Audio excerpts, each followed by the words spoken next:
Hello guys, welcome to Avon stories YouTube channel. Story मेरी भाभी की है जो आगरा में रहती थी। शादी के बाद जब मैं उनसे पहली बार मिला तभी घुल मिल गया। तब उन्होंने मुझे अपनी लव स्टोरी के बारे में बताया। यह 2018 की बात है जब वह गांव में रहती थी। घर पर 9 देवी पूजा हो रही थी। उस समय एक लड़का वहां आया और भाभी के जस्ट सामने बैठ गया और उन्हें देखने लगा। भाभी को पहले तो वो लड़का बहुत गलत लगता था। फिर उसने भाभी को बहुत ज़्यादा देखना शुरू कर दिया। भाभी को बहुत प्रॉब्लम होने लगी और उसे मन मन बहुत अनाप शनाप बोलती थी। एक दिन जैसे ही वो भाभी के पास आया, भाभी ने एक जोर का थप्पड़ उसके गाल पर जड़ दिया। वो लड़का बहुत डर गया था और लड़के ने भाभी को देखना भी बंद कर दिया।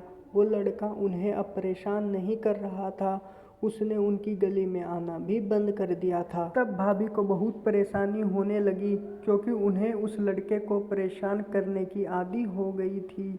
अब उसे याद करने लगी पर वो लड़का उन्हें नहीं दिखा। उस दिन भाभी जी की छोटी बहन का जन्मदिन था। मस्ती कर रहे थे। भाभी भी ऑलमोस्ट उसे बुलाने वाली थी, लेकिन उसी दिन वो लड़का फिर आ गया और आते ही उसने भाभी को हाय कहा। इस बार भाभी ने कुछ नहीं कहते हुए उसे हाय का जवाब दिया। इसी से वो लड़का समझ गया कि कुछ तो बात है। भाभी के भैया आए और बोले, अरे अमन, तू यहाँ क्या कर रहा है? चल थोड़ी बर्थडे में हेल्प कर। तो वो लड़का हेल्प करने लगा। हाँ, एक लाइट लेके घर पे चढ़ गया। मेरी भाभी ने उससे कहा, अरे गिर जाओगे। तो उसने कहा, तुम हो तो सही मुझे संभालने के लिए।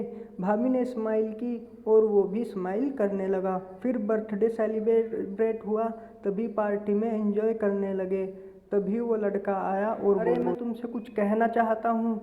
तो भाभी ने बोला, कहो। तो उसने कहा, क्या तुम मेरी टाइम पास बनोगी?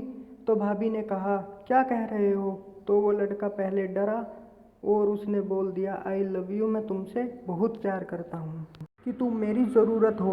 भाभी तो पहले से ही उससे प्यार करती थी, लेकिन फिर भी बोल दिया, सोच कर बताऊंगी, तुम अपना फ़ोन नंबर दे दो।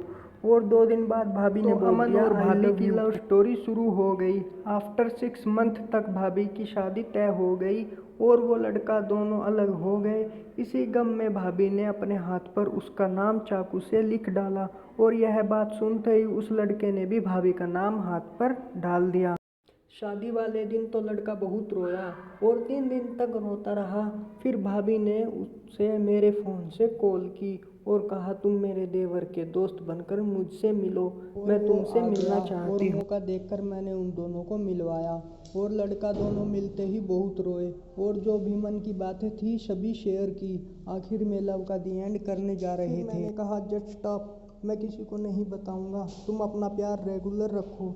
और आज भी वो एक दूसरे से मिलते हैं और किसी को पता भी नहीं। तो दोस्तों, यह थी आज की कहानी। उम्मीद करता हूँ कि आपको ज़रूर पसंद आई होगी। आपका क्या कहना है कहानी के बारे में कमेंट करके ज़रूर बताएं। वीडियो को लाइक करके चैनल को सब्सक्राइब करें। मिलता हूँ आपको अपनी अगली वीडियो में, तब तक के लिए धन्यवाद।